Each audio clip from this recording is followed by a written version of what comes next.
Hello welcome back Aisha's കിച്ചണിലേക്ക് എല്ലാവർക്കും സ്വാഗതം. അപ്പോൾ ഇന്ന് വന്നിട്ടുള്ളത് നല്ലൊരു ഇഫ്താർ ഡ്രിങ്കാണ്. കൂടാണ്ട് ചൂട് കാലമാണ്. അപ്പോൾ ചൂട് കാലത്ത് മാങ്ങയുടെ ഡ്രിങ്ക്സൊക്കെ ഇപ്പോൾ എല്ലാവർക്കും ഇഷ്ടമുണ്ടാവും കുടിക്കാൻ വേണ്ടിയിട്ട്. അപ്പോൾ മാങ്ങയുടെ സീസണും കൂടിയാണ്. അപ്പോൾ മാങ്ങ വെച്ചിട്ടുണ്ടാക്കാൻ പറ്റുന്ന നല്ലൊരു ഇഫ്താർ ഡ്രിങ്കാണ് ഇന്ന് ഷെയർ ചെയ്യാൻ പോകുന്നത്. എല്ലാവരും ട്രൈ ചെയ്ത് നോക്കുക. എന്നിട്ട് എനിക്ക് ഫീഡ്ബാക്ക്സ് എഴുതിയിരിക്കാനും മറക്കരുത്.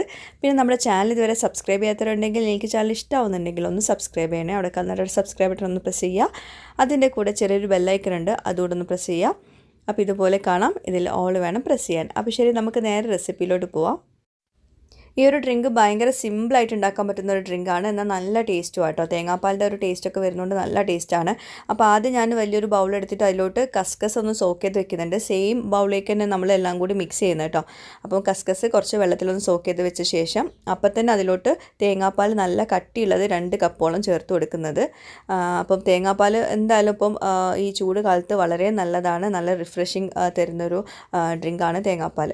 അപ്പോൾ അത് ഈ ഒരു ഡ്രിങ്കിൽ ചേർക്കുന്നത് വളരെ നല്ലതാണ്. തേങ്ങാപ്പാൽ ഇല്ല എന്നാണെങ്കിൽ നല്ല തണുത്ത പാൽ ചേർത്ത് കൊടുക്കുക. പിന്നെ കുറച്ച് തണുത്ത വെള്ളം ചേർക്കുന്നുണ്ട്. പിന്നെ മധുരത്തിനായിട്ട് കണ്ടൻസ്ഡ് മിൽക്കാണ് ചേർക്കുന്നത് കേട്ടോ. അപ്പോൾ കണ്ടൻസ്ഡ് മിൽക്ക് പറ്റില്ല എന്നുള്ളവർക്ക് വേണമെങ്കിൽ പാൽപ്പൊടിയും പഞ്ചസാരയും കൂടി മിക്സ് ചെയ്തിട്ട് ചേർത്ത് കൊടുക്കുക. അപ്പോൾ ഏറ്റവും ബെസ്റ്റ് കണ്ടൻസ്ഡ് മിൽക്കാണ്. അപ്പോഴാണ് ഒരു ടേസ്റ്റ് ഒന്ന് ബാലൻസ് ചെയ്യട്ടോ. ആ തേങ്ങാപ്പാലിൻ്റെയും കണ്ടൻസ്ഡ് മിൽക്കിൻ്റെ എല്ലാം കൂടി വരുമ്പോൾ നല്ല ടേസ്റ്റാണ്. പിന്നെ നമുക്ക് മാങ്ങ കഷ്ണങ്ങൾ ചെറുതായിട്ട് ചോപ്പ് ചെയ്തിട്ട് ചേർത്ത് കൊടുക്കണം. അപ്പോൾ നല്ല പഴുത്ത മധുരമുള്ള മാങ്ങ തന്നെ ഈ ഒരു റെസിപ്പിക്കായിട്ട് എടുക്കാം. പിന്നെ ഈ ഒരു ഡ്രിങ്കിലോട്ട് തേങ്ങാപ്പാലാണ് ടേസ്റ്റ്. ഇനിയിപ്പോൾ തേങ്ങാപ്പാൽ കിട്ടില്ല എന്ന് വെച്ചിട്ട് നമ്മൾ പാൽ ഒഴിച്ചു കൊടുക്കുമ്പോൾ ചൂടുള്ള പാൽ ഒഴിച്ചു കൊടുക്കരുത്. തണുത്ത പാൽ വേണം ചേർത്ത് കൊടുക്കാൻ വേണ്ടിയിട്ട്. തണുപ്പിച്ചതായാലും കുഴപ്പമില്ല, ഇനി പാക്കറ്റ് പാലായാലും കുഴപ്പമില്ല, എന്തായാലും തണുത്തതായിരിക്കണം കേട്ടോ.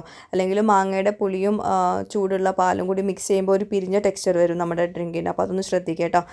അപ്പം മാങ്ങ കഷ്ണങ്ങൾ ചേർത്ത് കൊടുത്തിട്ടുണ്ട്. പിന്നെ ഉറുമാമ്പഴം, അതായത് പോംഗ്രാനൈറ്റിൻ്റെ സീഡ് ഉണ്ടെങ്കിൽ അതും കൂടി ചേർത്ത് കൊടുക്കുക, നല്ലൊരു കളർഫുൾ ആവാൻ വേണ്ടിയിട്ടാണ്. അപ്പോൾ ഇതാ നമ്മുടെ ഡ്രിങ്ക് റെഡി ആയിട്ടുണ്ട്. ഇനി ഒരു സംഭവം കൂടി ചെയ്യാനുണ്ട്. മാങ്ങ ചെറിയ കഷ്ണങ്ങളാക്കിയിട്ട് ഒന്നുകൊണ്ട് പേസ്റ്റ് ആക്കി എടുക്കണം. അത് നമ്മൾ ഇതിലോട്ട് വേണമെങ്കിൽ ചേർത്ത് കൊടുക്കുക. അതിനേക്കാളും നല്ലത് സെർവിങ്ങിൻ്റെ സമയത്ത് നമ്മുടെ ഗ്ലാസ്സിൽ ചേർത്ത് കൊടുക്കുന്ന കേട്ടോ. ഇങ്ങനെ പേസ്റ്റ് ആക്കിയിട്ട് മാങ്ങ വെള്ളം ഒന്നും ഒഴിക്കാണ്ട് കുറച്ച് പഞ്ചസാര, പുളിയുള്ള മാങ്ങ ആണെങ്കിൽ കുറച്ച് പഞ്ചസാര ചേർത്തിട്ട് നല്ലോണം പേസ്റ്റ് ആക്കി എടുക്കുക. അതിങ്ങനെ ഗ്ലാസ്സിൽ സൈഡിൽ ഇങ്ങനെ ഒന്ന് ആക്കി കൊടുത്ത ശേഷം ഈ ഒരു ഡ്രിങ്ക് ഒഴിച്ച് കൊടുക്കുമ്പോൾ നല്ല ഭംഗിയാണെന്നാൽ കുടിക്കുന്ന സമയത്ത് ആ ഒരു മാംഗോ പേസ്റ്റിൻ്റെ ആ ഒരു ടേസ്റ്റും വരും. പിന്നെ നിങ്ങൾക്ക് വേണമെങ്കിൽ ഈ മാംഗോ പേസ്റ്റ് ഈ ഒരു ഡ്രിങ്കിലോട്ട് മിക്സ് ചെയ്തിട്ട് ഒന്നാകാം മിക്സ് ചെയ്ത് കൊടുക്കുക. അപ്പോൾ അതിൻ്റെ കളറ് മാറിപ്പോവും. അപ്പോൾ അങ്ങനെയാണെങ്കിലും കുഴപ്പമില്ല, ഇതുപോലെ ചെയ്തെടുക്കുകയാണെങ്കിലും കുഴപ്പമില്ല. ഇങ്ങനെ ആക്കുമ്പോൾ കുറച്ചുകൂടെ ഭംഗിയാവും. ഇഫ്താർ പാർട്ടിയൊക്കെ ഉണ്ടാകുമ്പോൾ ഇതുപോലെ ചെയ്തെടുക്കുകയാണെങ്കിൽ നല്ല ഭംഗിയായിരിക്കും ഗ്ലാസ് കാണാൻ വേണ്ടിയിട്ട്.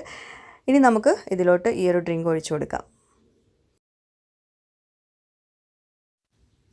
പിന്നെ ഇതിൽ നിങ്ങൾക്ക് വേണമെങ്കിൽ എല്ലാ ഫ്രൂട്ട്സൊക്കെ മിക്സ് ചെയ്യാം. പക്ഷെ അങ്ങനെ വരുമ്പോൾ നമുക്കത് കുടിക്കാൻ തോന്നില്ല. ഇതിങ്ങനെ ആകുമ്പോൾ നമുക്ക് വെള്ളം കുടിക്കുന്ന പോലെ ഒരു ഡ്രിങ്ക് ആയിട്ട് കുടിക്കാൻ പറ്റും.